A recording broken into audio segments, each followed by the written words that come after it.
He's an entrepreneur, investor, public speaker, and author. After immigrating to America, he lived in a studio apartment in Queens with 8 other family members. He transformed his father's wine business from a $3 million to a $50 million business, and now he's an inspiration to millions of entrepreneurs around the world. He is Gary Veynerchuk, and this is my take on his top 5 secrets to success. How do you get money to do what you love? You don't. Right? I lost a shitload of money when I started doing what I loved. What you do is you position yourself to succeed. So for example, if you're doing something else and you want to do this thing you love, you do it after hours. You work 9 to 6, you get home, you kiss the dog, and you go to town.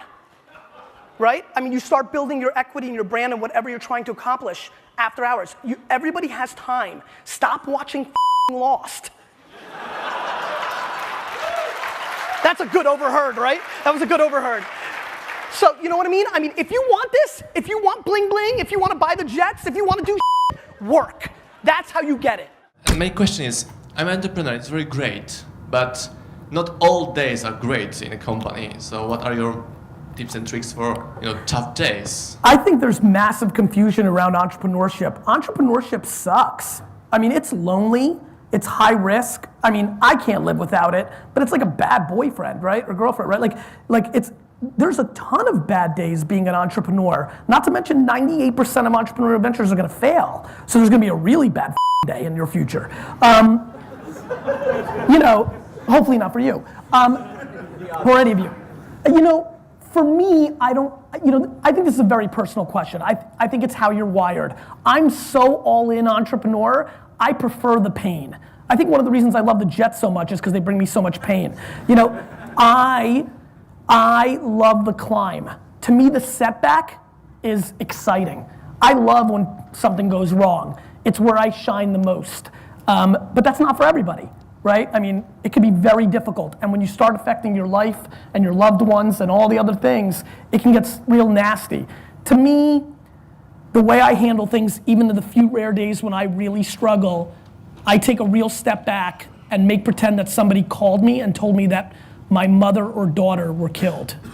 And I know that's very dark, and I apologize, but it's really what I do. I literally am able to, at my deepest, most struggling moment within business, take a step back and remind myself that I can make $1 trillion tomorrow on Bitcoin, and if something bad happened to the people I love the most, that it would mean nothing. And it very consistently rewires me very quickly.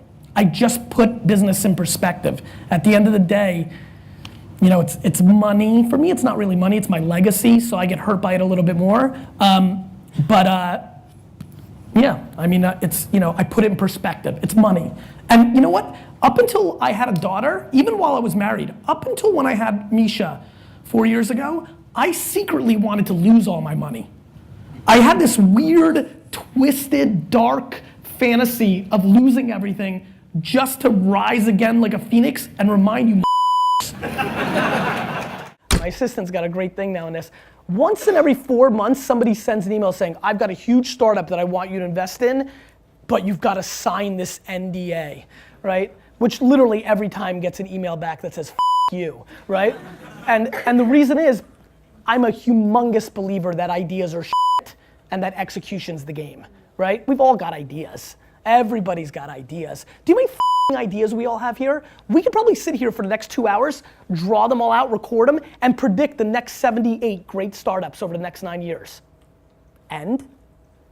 So I think the thing that is another theme in entrepreneurship is there is way too much fodder brought to the idea. Uber was Magic Cab 3 years earlier. Uber is not an idea. Uber existed. It's called Magic Cab. But the guys that executed it sucked, so they lost. So I think, if there's any level of romance left in this room about your idea, I'd like to suffocate it. Because I think the actual situation is what you actually do with it. The reason I feel storytelling is the most underrated skill in business is because it doesn't get talked about a whole lot. And I don't think that people realize it's happening when it's happening. And most of all, I don't think that many people are really good at it. So like when I watch a Steve Jobs keynote about a new product, I don't care about the new tech. I don't care about the iPad or the iPhone. I cared about the way he was presenting it. You know, when I see David Blaine, this is a magician. If you ever pay attention to what he's doing, he's storytelling you the whole way, and then it's the big kick. So if you understand what the consumer wants, then you backtrack and you tell the story to get them emotionally there. That's how things sell. That's marketing. There's a very big difference between marketing and sales. And so the reason I think that people are missing why things succeed is because of storytelling. And I think it's overlooked. I think people look at the X's and O's and the black and the white, but I think storytelling, when done right, takes a product that should have sold $100 million worth of stuff, and it sells $1 billion worth of stuff. In 2001, it snowed in New Jersey on December 23rd, which was one of the busiest days of the year. Typically, December 23rd is the busiest day of the year in a liquor store. And a woman called us, we just started shipping, and her case of Beringer White Zinfandel wasn't delivered. First of all, I appreciate the people that know what Beringer White Zin is, good job. The entire case, by the way, 15-pack, the entire 15-pack case cost $45. We're doing about $40,000 an hour in the store. She calls. I find out about it. Somehow it was buzzing because I was on the floor selling. I am the premier salesman on the floor, as you can imagine. I find out about it, and we're debating what to do. She needs it for her Christmas dinner. I grab the case, throw it in my car, and drive to Bergen County to deliver it. It takes me 2.5 hours to complete the whole thing. The woman was 194 years old. We didn't have a lot of lifetime value on the back end there. She looked like Yoda. And the best part was, I delivered it, all pumped with myself, and she said, great, and closed the door. Awesome. Everybody, especially my dad, who was pissed that I left because all the customers that came in asking for me or that I could have sold, everybody was baffled.